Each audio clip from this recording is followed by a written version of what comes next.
Hello, and welcome to episode 18 of A Fit and Able Life.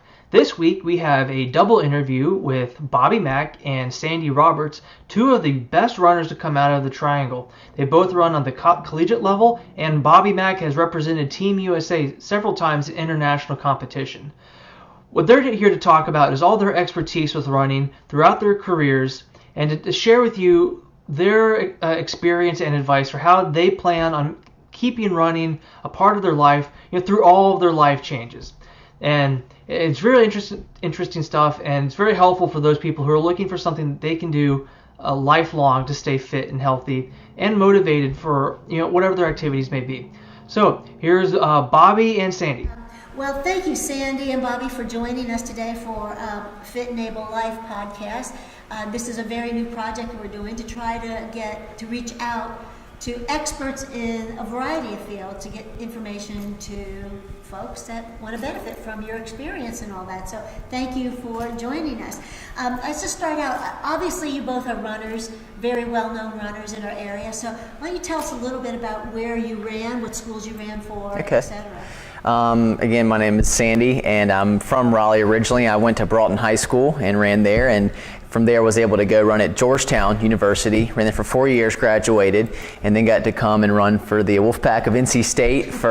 Went there for grad school, had a year of eligibility, parlayed that into 2 years because of a injury and a 6-year medical hardship, and so finished there, and I've still been training kind of along with the with some of the post-collegiate guys here in Raleigh. That's cool. So were you redshirted in undergrad? I was. Okay. And Bobby? So similar story with having a 6-year of eligibility, but my high school competition was at North Forsyth High School in Winston-Salem, and then came to NC State in 2003 and ran there for 6 years, again because I had a medical red shirt and a red shirt, so I got to come back and actually was a graduate assistant coach when Sandy was there for his last year. Mm-hmm. That's very cool. So you guys know each other as athlete and coach then? Yes. This is going to make it interesting for the head coach for that. Yeah. Well, I wanted to be known that, when I was a freshman, Bobby was a senior, and this is in high school, and him and a guy named Matt DeBoll were legendary. And I remember when Bobby, one of the first times, he told me good luck at one of the meets, and I was overwhelmed. I couldn't believe the Bobby Mack told me good luck. It was before if I remember correctly, it was before the 2-mile at the indoor state meet senior year. So listen, this guy, we go back. Oh man, that's good. Well, obviously, the 2-mile. You mentioned the 2-mile. What were your focus distances?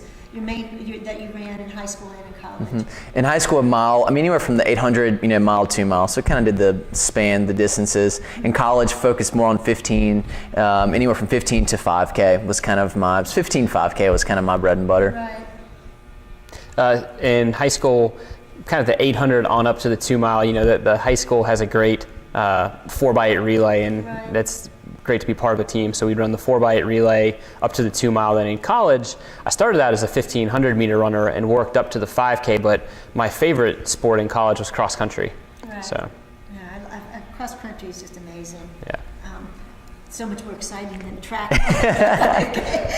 So in which years and I know both of you are All-Americans, is that correct? Yes, I was a part of a team that was an All-American. And what event was that? That was the distance medley relay. Okay. So it was an indoor event, and so I was a part of a relay team that was All-Americans. It was at Georgetown. Okay, and? In 2004, I was All-American in cross country at NC State.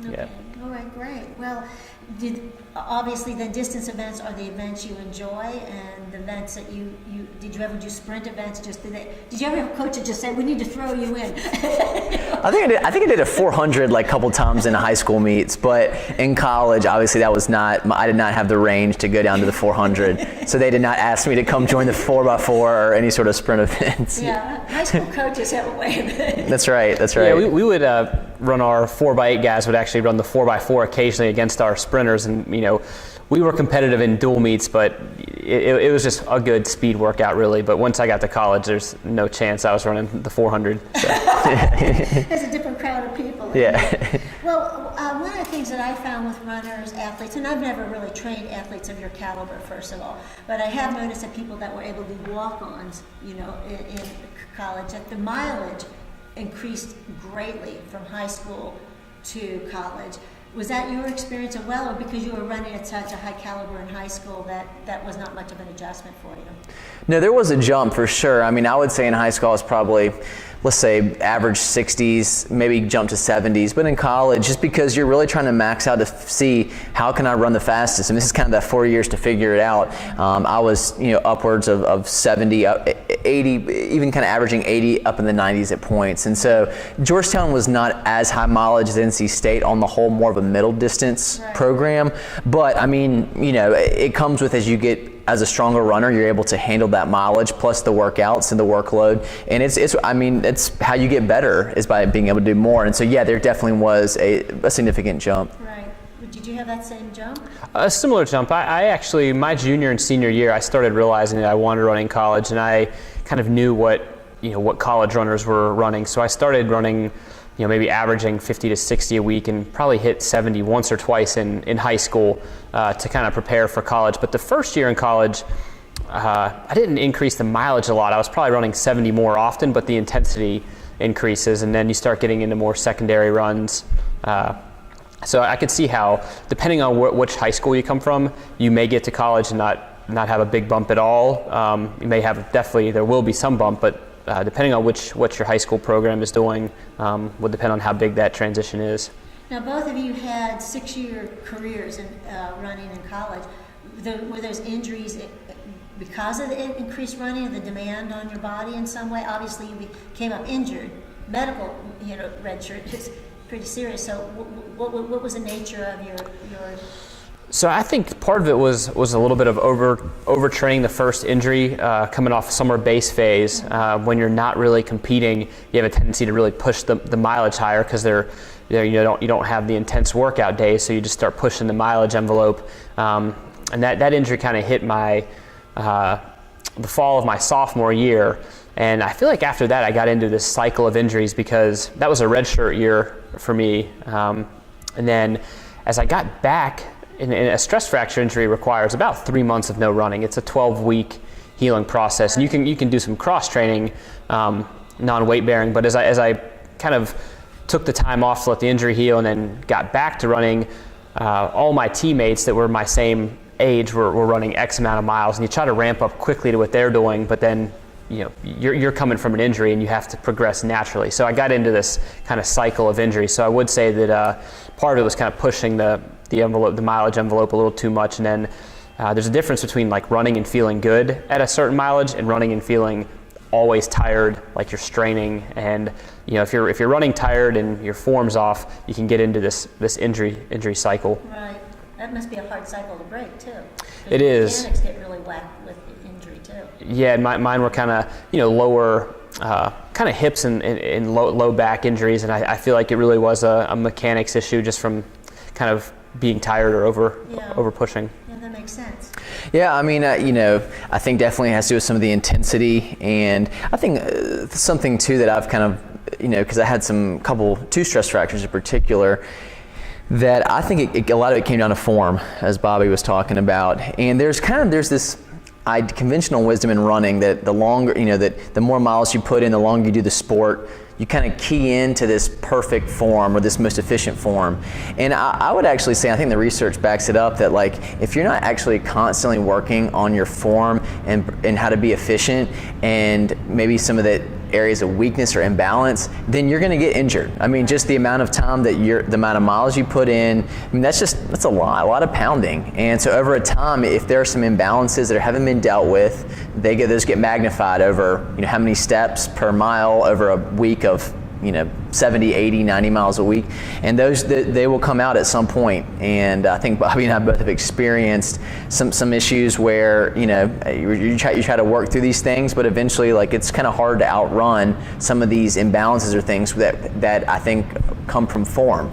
So I think form is something that I would go on a limb and say there's not enough emphasis placed on actually working on some of the form deficiencies of runners. Now, if you're running in college, you have learned through your form how to be most efficient, right. But that doesn't mean it's the best, nor does it mean it's going to help keep you injury free. Right. Well, you're right, and you see a lot of runners that have tweaks in their form that you think, wow, that person's really fast, but look what they're doing with their head, or look how they're using their arms, you know, or some, you know, I've even seen people I thought have no knee drive, but they still seem to be going pretty fast. Right. So it just must be in their turnover that, you know, something's working for them. Yeah. That's compensating. Right. So. But eventually, I mean, you know, and while it can work for a while, I think it does catch up with you at some point. Especially if you stay in the sport long enough, these things will catch up with you. Well, that's a good segue into my next question, because you both are clearly past college age. You're both adults. Both of you married. Not yet, but on the way. yeah, well, maybe that's off the record. But I am dating seriously. I'll put that out there. I know the family. Okay. So, how do you incorporate running as adults, you know, into your current busy schedules? How do you keep that alive? Because one of the things that I like to stress with my athletes is that I like to train athletes to be lifelong runners. Now, you guys are highly competitive runners. That's hard to get out of your head, I imagine, even when you're not in college or high school. But how do you incorporate that into your life now with all the demands you have? You have a child coming up, you know. Right. How are you planning ahead? How are you planning your workout strategies now, you know? And how would you recommend other people do that? So I think if you can structure your running and get it done in the morning, that's the best thing to do, is just get up early and get it done. And luckily right now I'm flexible enough to where, you know, I can actually still run in the morning, and maybe I'm at work by 9 or 10, then, you know, sometimes even in the evening I may go out for a secondary run around 6 or 7. But I think if you can get into a routine, that's kind of what, it's like a callousing effect. The more days, weeks, months you wake up and get your workout done at, you know, whether it's 6 a.m. or 7 a.m., the easier and more natural that's going to feel. So it is a little bit of a sacrifice, but I've become more and more, I enjoy just running than competing. So like you said, I want to be a lifetime runner, and you know, when you're injured or you can't compete for 6 months or train, you start to really miss just running and being around your friends, because there's a very good social and camaraderie aspect to distance running as well. So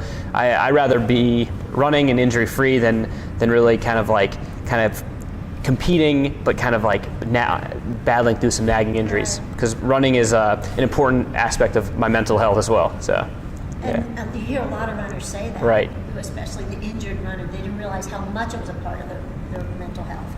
Mm-hmm.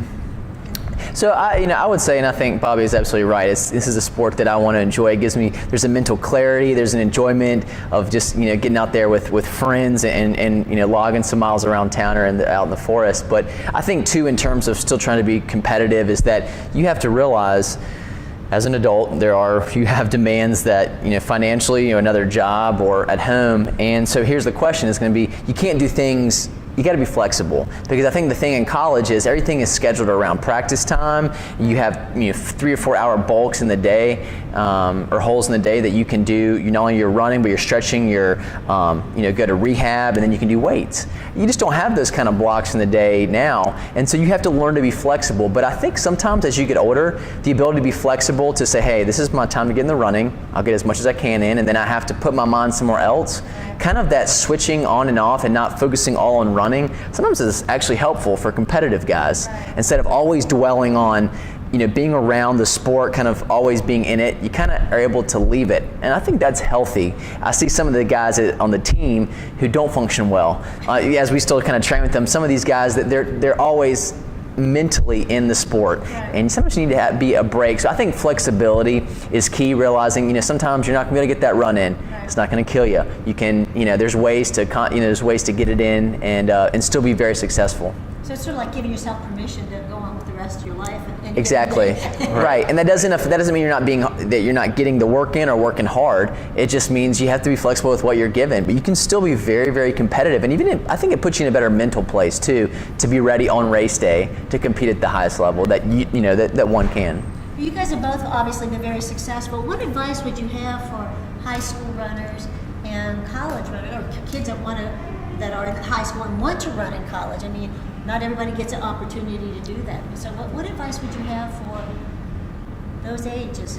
Yeah, so the high school runners, I would say, you know, don't underestimate your personal best and your PRs in events, because as you get older into college and through college and post collegiate, those best marks become difficult to get. So I think as a high schooler, I would just blaze through the season and expect best performances a lot and never really reflect on them. But I think as a high schooler, you need to kind of realize your accomplishments as you're setting those personal best marks, because those are a big deal and they become kind of fewer, as you get older. I mean, the bar keeps getting, you keep raising your personal bar. So I think it's important for high schoolers.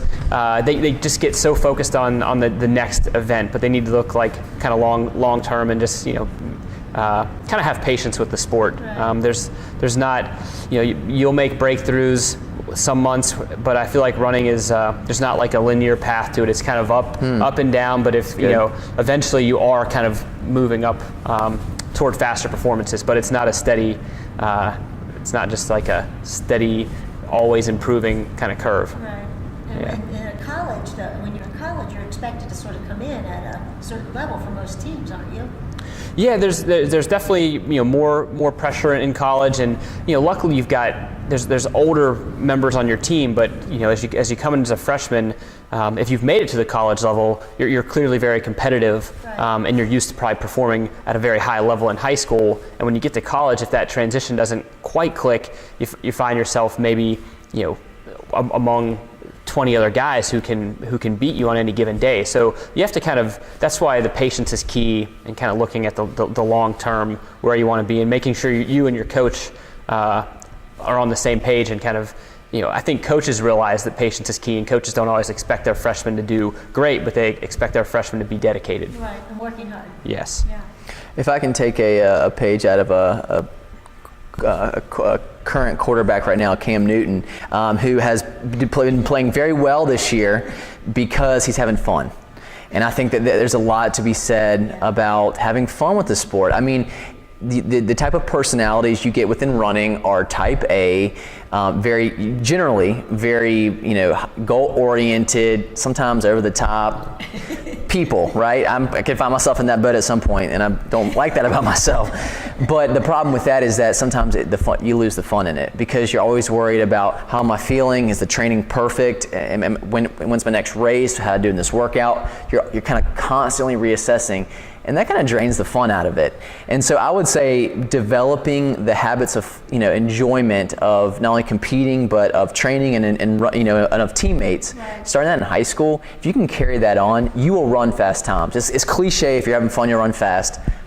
But there is something to be said for when you are relaxed enough, kind of letting running come to you. Doesn't mean you got to work hard, of course. When you let running come to you, I feel like those are the times I've run my best, and I feel like I've seen other people run their best. Bob, I don't know if you would agree to that. Yeah, definitely. If it's not fun and you're just kind of grinding through it, it's a tough sport to be in. And during the tough times when you're injured, there's definitely not always going to be fun, but you definitely have to have kind of fun with the sport. Yeah, you have to have your good days, I guess. Yes. Right. And what I mean by fun is, some days it's miserable. Some days you have to just, willpower to get out the door. But what I'm talking about fun is is there an overall sense of man, I enjoy the process of working towards running related goals. Right.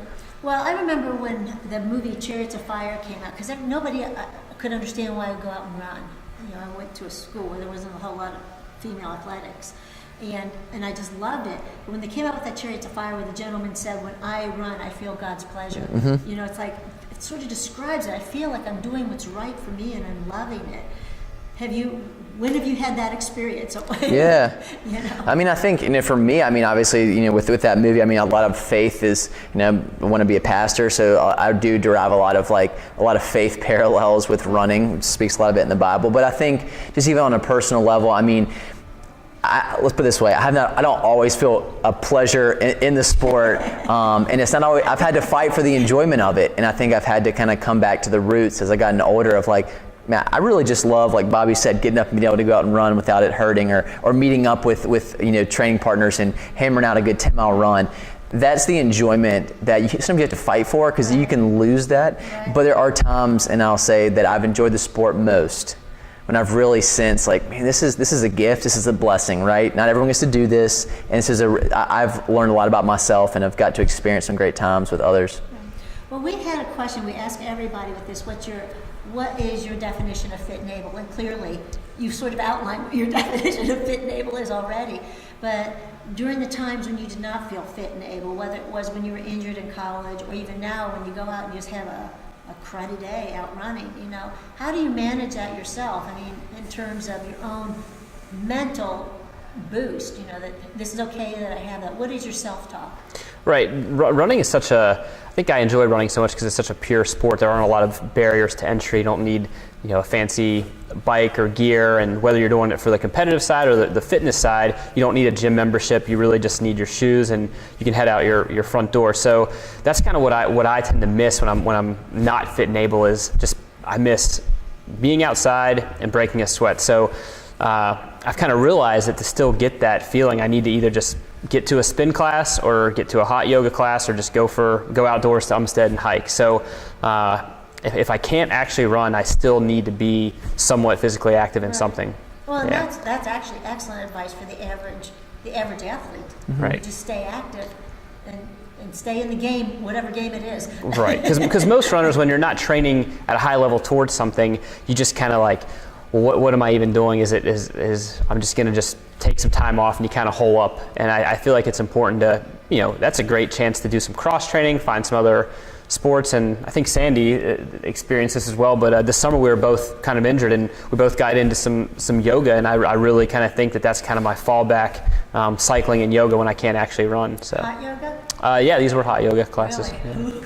Yeah, it's killer. I mean, you can see God more clearly when you come out of there. Well, like I said, you have to be outdoors and break a sweat. So, like, if you can't, hot yoga doesn't get you outdoors, but you're definitely breaking a sweat.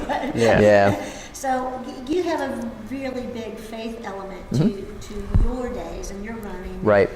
How do you mentally, do you incorporate that into the days that you're not feeling so great? Yeah, for sure. I mean, I think I realized one, and I love that, able, right? I mean, it's the ability to be able to do this. That's a gift, It's not my full identity. I'm not Sandy Roberts, the runner. I'm Sandy Roberts, and I enjoy running, among other things that I do. And so I think it helps keep a right perspective of, one, it's a gift, and two, it's not fully who I am. And so I think even with that, I think God has, just in my life, has used running to show some areas that I need to kind of work on within my own life, and just kind of how I process and kind of my mental psyche almost. And so it's been really insightful. So this sport has given me so much, and I think the gift of being able to be fit and able to do something is in the day. It's a blessing that we're given to experience camaraderie, the fullness of health, emotionally, spiritually, mentally, physically, but then also being able to share that with others. And so I think those are some of the things I kind of fall back on, especially when I've been injured, right? Which is when you start to question everything. Like this summer, for example, I put on a race, Sir Walter Miler, and it was the first time I couldn't run it. And I'll be honest with you, initially I was like, I'm going to hate it. I'm going to hate the whole process of, being a part of it but not being able to run it. And then I realized, man, I get to serve people, be a part of it from a different angle, and that was a tremendous gift. And realizing, like, there's, it's not all about getting the glory. Sometimes there's other people, but being able to serve them and still be a part of this sport that has given me so much is also going back to this word, a gift or a blessing, and don't want to take that for granted. Help other people. No question. We'll talk about that a little bit in the podcast relative to coaching. And so, I'm very impressed. I'm actually a little bit surprised you're not Sandy Roberts, the runner, because everybody knows you two as Bobby the runner and Sandy the runner. So the idea that you have some, it's like thinking your teachers have a life outside of the school. Right. Yeah. So sort of say, well, what do you mean you're not Sandy the runner? Yeah. And I'm an adult. Right. Yeah. That's right. Yeah. On most days, I'm an adult. Yeah. Anyway, so just clearly, just one little fast tip you would give somebody that, say, I'm almost 60, that's wanting to start running. You have somebody come in and say, I want to start running. I know it's kind of late in life to start running. What would you tell them? How would you get them started? Yeah, I think one of the best things about running is if you can find a group to meet with, whether it's twice a week, once a week, it kind of helps hold you accountable. It's much easier to get out the door, to a 7 a.m. run group if there's going to be one other person or a couple other people out there with you. So I would say there's definitely an individual component, and you have to be self-motivated to be a runner, but take small steps, but find a group, because I think running is so much more enjoyable when you can find a group to do it with. Make it social. Yes. So add that other component. What would you say? It's never too late, right? I mean, and that's the thing about this sport. I feel like, someone says they want to pick up, basketball at 60. Well, I would be hesitant. Or there's a lot of sports that you can't just pick up, and running is going back to that kind of pure enough that you can pick it up at any level, and it may just be, moving very slowly, one foot in front of the other, or maybe sprinting. I don't know. But the opportunity, I would say, don't let age get in the way, because in the day, you not only get to meet some great friends through it, but I think you get to see kind of what your limits are, right. And that's important no matter what, until it's our time to move on. I think you always need to be challenging yourself. And once you stop doing that, I don't know, I think it's an important component of life, put it that way. Well, I get the impression that when you guys move on, whatever that is, you'll be wearing running shoes there. Yeah, probably so. The next podcast is, what shoes will you choose to take with you? Yeah. I'm going barefoot, all right? That's when barefoot running is taking on a whole new meaning. Thank you so much for joining us today. Yeah, absolutely. Absolutely. Well, I hope you enjoyed that and found some piece of advice that will help you on your own journey of staying fit and able. And it's really interesting listening to the different motivations for what keeps these two athletes going in their running careers. With Bobby, it's getting outside, breaking a sweat. That feels good. Sandy, part of it is his faith that inspires him to keep going. As he said, it's a gift. It's things like that you need to find that will inspire you to keep putting one foot in front of the other, and that'll carry you through the rest of your life, no matter what activity it is. And I think that's important. Well, thank you for listening. Again, if you like our show, please subscribe to us on YouTube or iTunes and or the newsletter. Thank you for listening, and we'll see you again next week.